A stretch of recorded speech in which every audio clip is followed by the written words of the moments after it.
Hello learners, welcome back to my channel. This is Dev.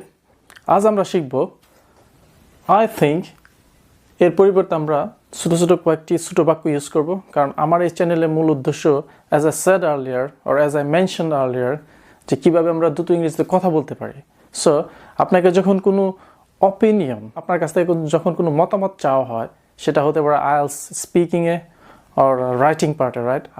তাছাড়া আপনি যদি কোনো ইন্টারভিউ দেন সেখানে আপনার অ্যাটলিস্ট একটা কোয়েশ্চেন থাকে যে হোয়াট ডু ইউ থিঙ্ক, তোমার বা আপনার মতামত কি বা আপনি কি চিন্তা ভাবনা করেন, রাইট? সো আপনি তখন কি করেন, সরাসরি এইখানে আছে what do you think, like for example modern technology has made our life easier. আধুনিক প্রযুক্তি আমাদের জীবনকে আরও সহজ করে তুলেছে, কিন্তু এর কিন্তু পজিটিভ সাইডও আছে, নেগেটিভ সাইডও আছে, রাইট? সো অ্যাডভান্টেজ আর ডিসঅ্যাডভান্টেজও আছে। সো আপনাকে তখন কিন্তু একটা কোয়েশ্চেন তার এক্সামও থাকতে পারে, কোনো ইন্টারভিউতেও থাকতে পারে যে হোয়াট ডু ইউ থিঙ্ক। তখন আমরা সরাসরি এই ইউ থিঙ্ক এটাকে আমরা কপি করে আমরা বলা শুরু করি আই থিঙ্ক, ঠিক আছে? বাট আপনি যদি একটু চেঞ্জ করে বলেন তাহলে আপনার বলার ধরনটা যেমন সুন্দর হবে এবং এক্সামিনার তারাও অনেক খুশি হবে and they will pay you attention, right? তারা আপনাকে মনোযোগ দিয়ে শুনতে বাধ্য হবে। দেখি আমরা কিভাবে সে ছোটো ছোটো বাক্যগুলো ইউজ করতে পারি ইনস্টেড অফ আই থিঙ্কের পরিবর্তে, right? First one, I believe. আমি বিশ্বাস করি। যেহেতু আপনাকে কোশ্চেনটা করা হয়েছে, আপনার মতামত জানা হয়েছে, আমি বিশ্বাস করি। যখন আপনি কথা বলা শুরু করবেন, well, right? Native speaker, people from UK, people from USA, from Canada, from south Africa and people from New Zealand, Australia, তারা কথা বলার আগেই ওয়েলটা ইউজ করে কথা বলার শুরুতে। এটা খুব ভালো একটা জিনিস। আপনি যদি আইএলটিএস দিতে চান স্পিকিং পার্টে কথা বলার শুরুতে ওয়েল আই বিলিভ বলতে পারেন, আমি বিশ্বাস করি। Second one, I would say. আমি বলবো যে আই উড সে দ্যাট, আমি বলবো যে, যেহেতু আপনার কাছ থেকে মতামত চাওয়া হয়েছে, সো এটা আপনার উপর ডিপেন্ড করে, ইটস ডিপেন্ডস অন ইউ আর ইটস আপ টু ইউ। আপনি কি বলবেন, আপনার আনসার আপনি I would say, I would say বলে আপনি আপনার আনসারটা দিতে পারেন। Yes, it has change our lifestyle, right? From my point of view, আমার দৃষ্টিকোণ থেকে। খুব সুন্দর একটা সেন্টেন্স, মনে রাখতে পারেন। From my point of view, right? আমার দৃষ্টিকোণ থেকে আমি বলবো যে আই ফিল দ্যাট, আমি মনে করি যে, ইনস্টেড অফ আই থিঙ্কটা বলা বন্ধ করেন, আই থিঙ্ক, রাইট? আপনি যদি সবসময় এক্সামিনারকে বলেন যে I think, examiner will get bored, right? সে বিরক্ত হয়ে যাবে। আর অথবা যদি আপনি রাইটিংয়ের ক্ষেত্রে বলেন যে আই থিঙ্ক, সেখানে আপনি চেঞ্জ করেন, একটু ভেরিয়েশন আনেন রাইটিংয়ে, দেখবেন সবই আপনার মার্কও যেমন বেশি পাবেন এবং আপনার কথা শুনতে অনেক ভালো শোনা যাবে, right? And number 5, to be honest, সত্যি কথা বলতে।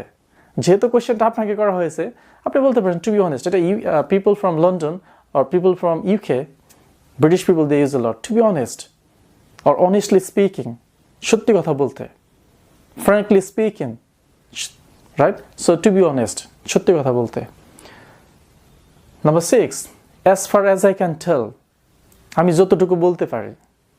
আপনাকে কোশ্চেনটা করা হয়েছে, well, as far as I can tell, আমি যতটুকু বলতে পারি।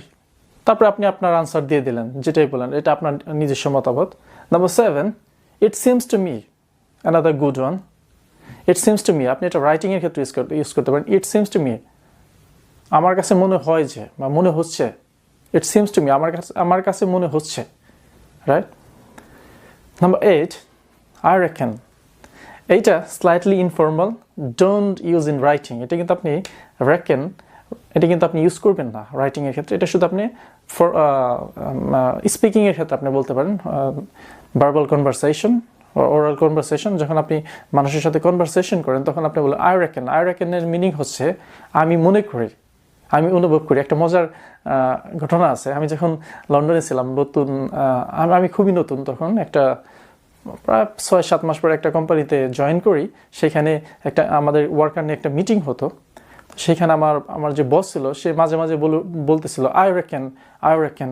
তা আমি আর কথাটা ধরতে পারতেছিলাম না যে I reckon what is that. আমি যতটুকু ইংরেজি শিখছি, but I reckon then meeting শেষ হওয়ার পরে আমি বসকে জিজ্ঞেস করলাম যে what is that I reckon, তখন সে আমাকে বোঝালো যে আই থিঙ্কের পরিবর্তে আমরা আই রেকনটা ইউজ করতে পারি। সো আপনি যখন স্পোকেন ইংলিশের ক্ষেত্রে আপনি যখন কথা বলবেন কারোর সাথে আই রেকনটা ইউজ করতে পারেন। I like that one, I recon, আমি মনে করি।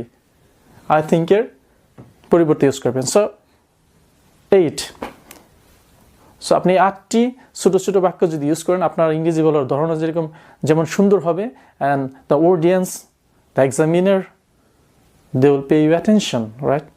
সো এরকম আরও অনেক মজার মজার টিপস নিয়ে আসবো যে একটা বাক্যকে কীভাবে অনেকভাবে বলা যায় সেটা, যেমন এগুলো আপনাদেরকে it will help you to boost your fluency, right?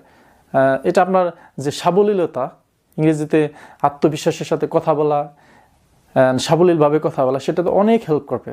So আমার এই চ্যানেলের মেইন উদ্দেশ্য হচ্ছে যে আমরা কীভাবে দ্রুত ইংরেজিতে কথা বলতে পারি, রাইট?